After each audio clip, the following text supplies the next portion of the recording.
entrepreneurs get stuck in the sense that they need to do everything. Yes. And when should a business discover that they need to get help? Well, businesses live in entrepreneurs' heads, right? Like when everything functions up here and you can describe everything, that's wonderful and that's great. You're the expert. But when you really need to start loading those tasks off to other people, you can't just say, well, I told you how to do this. You got to write it down. You got to build a system and a process so that anyone can do it in the way you do it. Really building that in-house culture within your organization. And I think a lot of business owners get overwhelmed and they feel lonely because everything's up here. And I just kind of come alongside and help them get it on paper.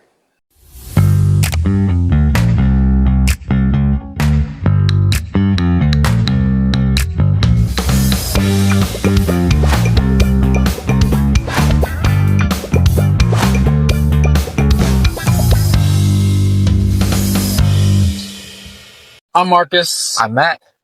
And we are here at Hansa. We just finished a meeting with QCNY, Quality Contacts.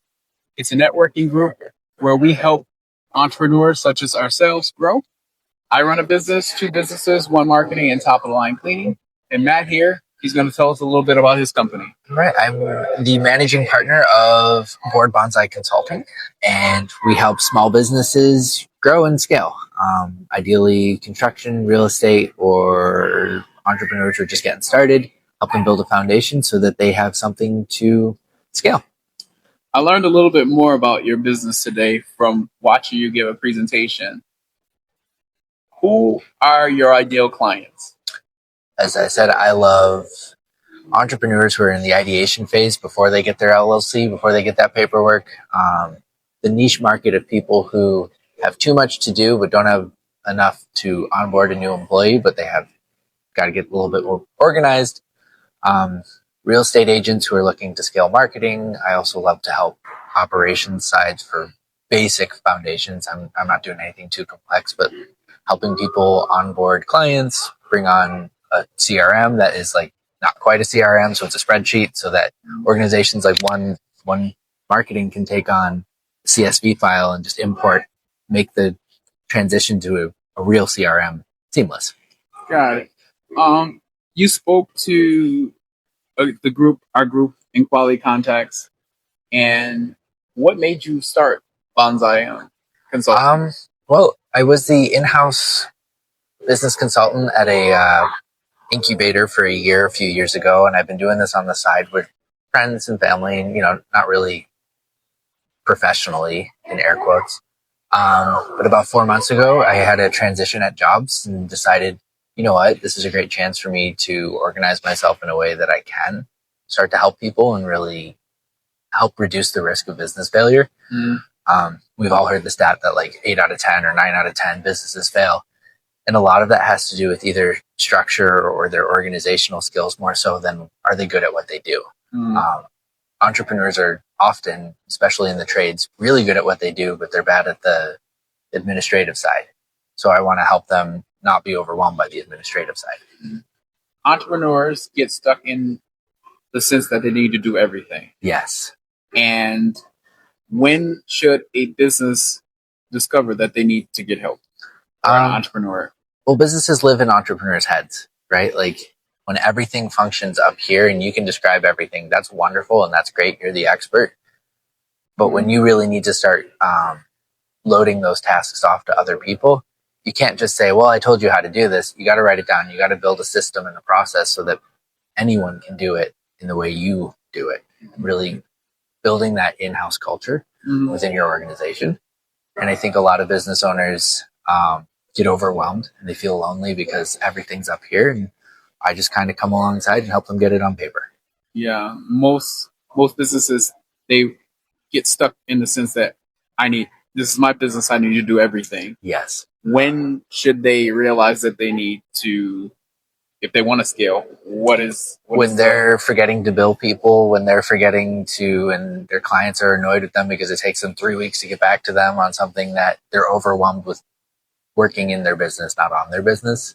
That's really a great sign to you that, hey, I should probably get some help to just take some of these things off of my plate so that I can continue to serve my customers in a way that gives them the best experience possible.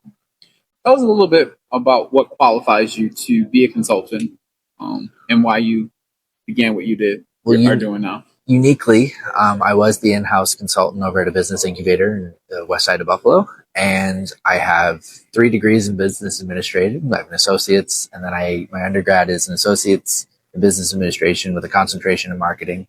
Then I also have my MBA. Got my MBA with an unofficial concentration on entrepreneurship. Okay. So I've always been fascinated by the psychology of business owners, and whether they're trying to scale a tech company or they just have a cool little side hustle that they want to do. I've just been fascinated by that for years. And so over the last 3 years or so, I've been helping friends, having conversations, and now it's led to the point where like, hey, I'm going to actually put my money where my mouth is. And I'm going to take the chance to start my business in the way that I tell my clients to start their business. And you've been really instrumental in that by helping me form the LLC and doing all what you've done for my books. Now it's just a chance of going out and collecting clients and really serving the community in the way that it deserves to be served. Yeah, I learned that you went to UB was that the MBA? Yep. And the program that you went through you were more so the guinea pig for that program? Yeah, I did a lot of guinea pig work for the professors over at the School of Business. From kind of being an unofficial team lead on a couple classes, and then like giving me people that they saw high value in and wanted to see if they could be developed a little bit. I was very lucky to be trusted enough to work with them. I also worked with entrepreneurs from Eastern Europe. Particularly the Balkan region. We had about 50 or so that I got to work with, and I also was a TA for business strategy. So I was just doing whatever anyone offered me, just saying yes and learning as much as I could at the time. And here we are years down the road going, hey, I actually really liked that experience, and here I am. I'm going to keep doing this. I learned a little bit more about your background. You've not just lived in Western New York your whole life. No. Can you speak a little bit about how that also helps you from a different perspective in your experiences? Well, I've lived abroad several times in my life. When I was 18, I got a chance to move to Chengdu in China and do a somewhat informal cultural exchange. Then I moved home. I was home for a while. I lived in Toronto. I moved back home. My parents were born and raised in Buffalo.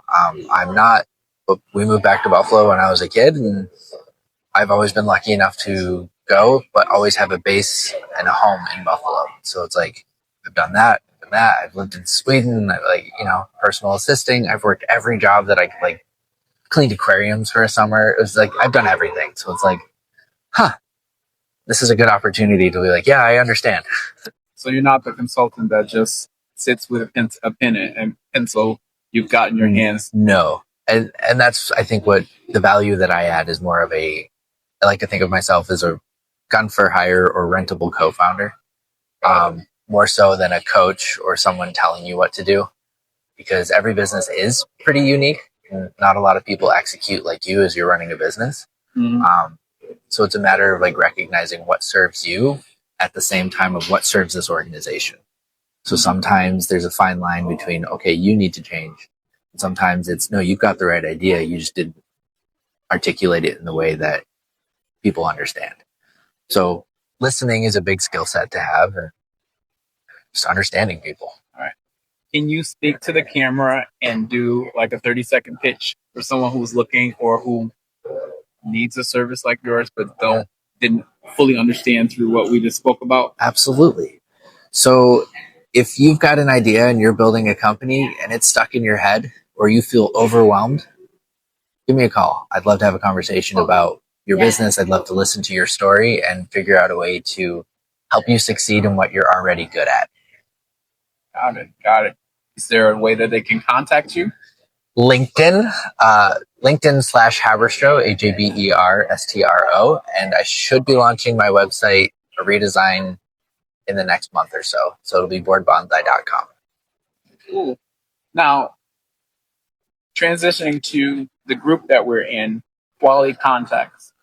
Why would you give it why would an individual want to visit our group and want to become a member? Well, we're a referral organization that is not as dry as some other organizations. So a lot of people think of networking as what can I get and whatnot. This is a give first community.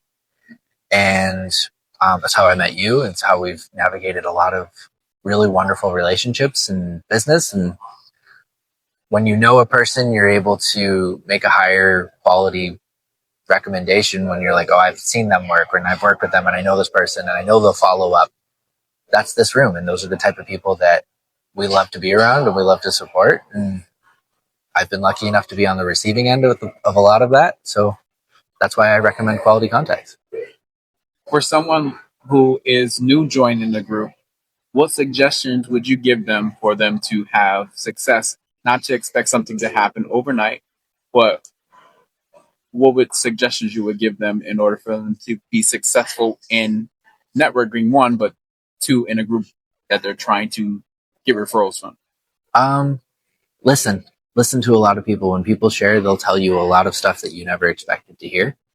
So listen first, be able to articulate what you do in the least amount of words possible. If it's not simple and clear, people probably don't understand what you do. And honestly, like, do follow up, grab one-on-ones, have a bunch of cups of coffee. You never know who you're in a room with. You never know who people know. And when people know you, it makes it easier to recommend. Got it. Thank you so much for sitting down for our impromptu conversation. Yeah, absolutely. And I'm pretty sure individuals in the West New York area and beyond will be able to get some value, as well as to see if they're stuck in their heads, how to get out.